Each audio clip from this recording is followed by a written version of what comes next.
everyone. My name is LexusHector and I work as the energy coordinator at the ExxonMobil Baton Rouge refinery.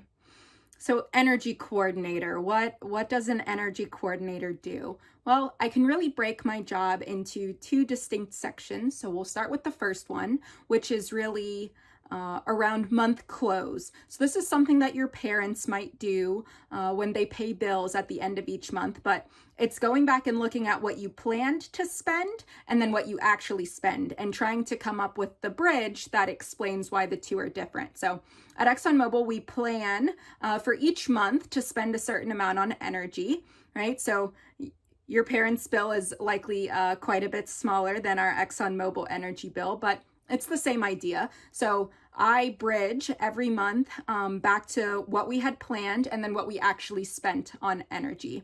And I do the same thing for like efficiencies. So if we wanted to replace a piece of equipment because it's more energy efficient and we didn't, then that explains that bridge. Or if we clean something and now we're more efficient, that helps us, and we like to capture those as well.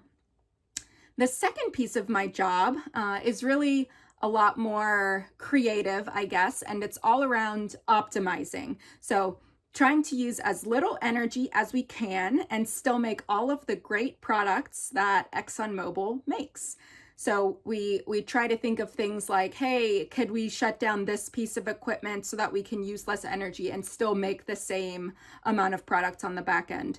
Kind of like if you were parked somewhere but you left your car running, you'd be, using gas, which costs money, and you're also emitting into the atmosphere, which isn't great for no good reason. So when you park your car, you turn it off. We think of things the same way in the refinery. If we're not using something, then we can shut it off, we can save that money, and we can also help the environment. So that's the fun kind of second piece around energy optimization, is the less energy we use, the less money we spend, but also the less we emit into the atmosphere, which is really nice for Baton Rouge as a community, for ExxonMobil to really keep an eye on that. So we're always trying to be as efficient as we can. That's really what my role entails.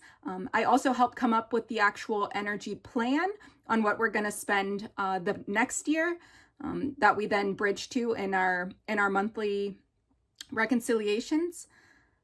But yeah, I'm a chemical engineer. I went to LSU actually, and I think any kind of engineer could probably do this job. It's not really discipline specific. So there have been mechanical engineers and electrical engineers, and of course chemical engineers in this role. And I think we can all do it all the same. It's really on critical thinking and making sure your communication is good and that you can put a good story together on month-to-month differences in energy usage at the refinery.